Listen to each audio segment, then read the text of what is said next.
नमस्कार। आप सभी का हमारे चैनल धार्मिक बातें में हार्दिक स्वागत है। आप सभी को सावन की हार्दिक शुभकामनाएं।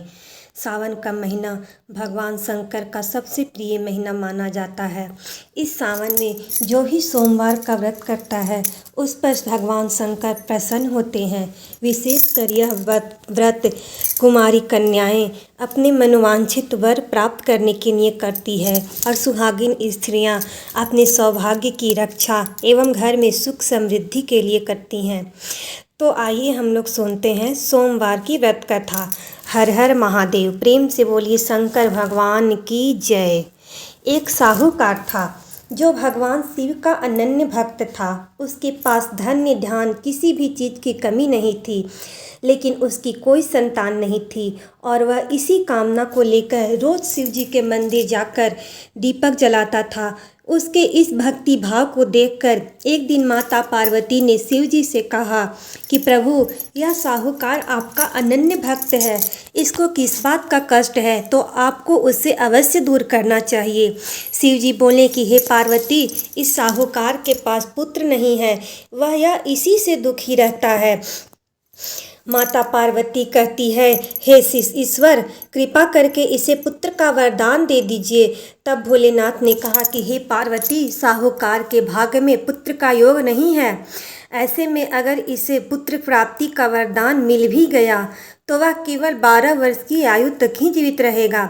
यह सुनने के बाद भी माता पार्वती ने कहा कि हे प्रभु, आपको इस साहूकार को पुत्र का वर देना ही होगा, अन्यथा भक्त क्यों आपकी सेवा पूजा करेंगे। माता के बार बार कहने से भोलेनाथ ने साहूकार को पुत्र का वरदान दिया, लेकिन यह भी कहा कि वह केवल 12 वर्ष तक ही जीवित रहेगा। साहूकार यह सारी बातें सुन रहा था, इसलिए उसे न तो खुशी हुई न ही दुख। वह पहले की तरह भोलेनाथ की पूजा अर्चना करता रहा।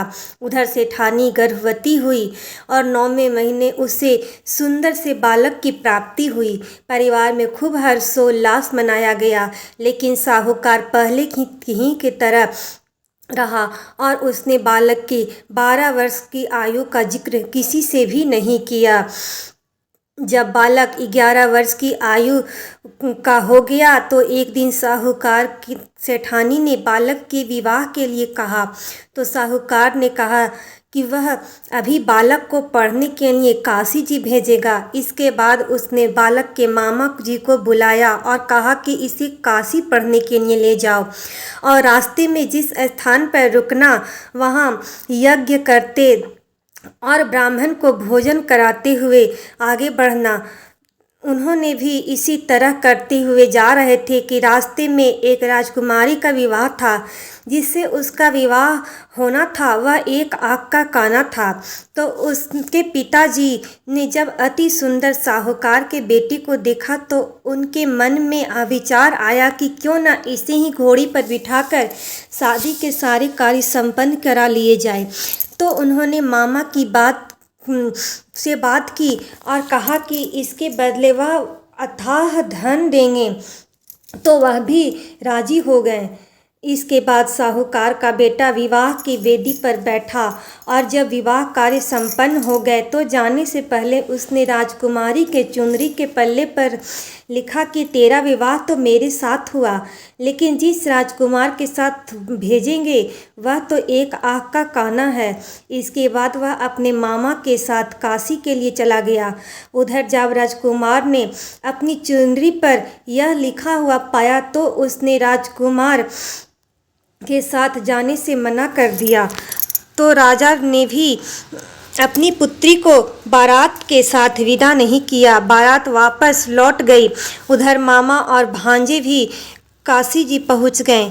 एक दिन जब मामा ने यज्ञ रचा रखा था और भांजा बहुत देर तक बाहर नहीं आया तो मामा ने अंदर जाकर देखा तो भांजे के प्राण निकल चुके थे।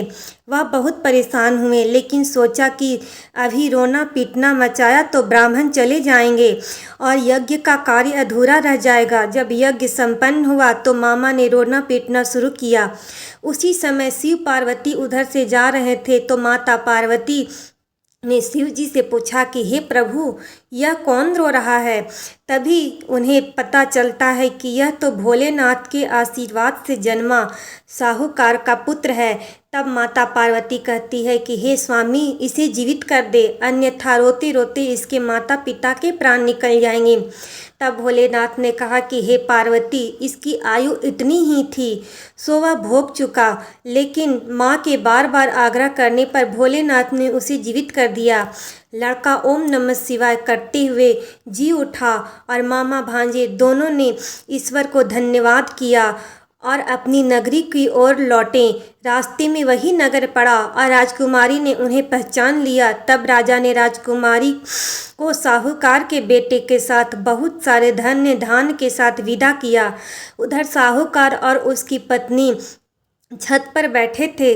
उन्हें यह प्रण कर रखा था कि यदि उनका पुत्र सकुशल न लौटा तो वह छत से कूदकर अपने प्राण त्याग देंगे।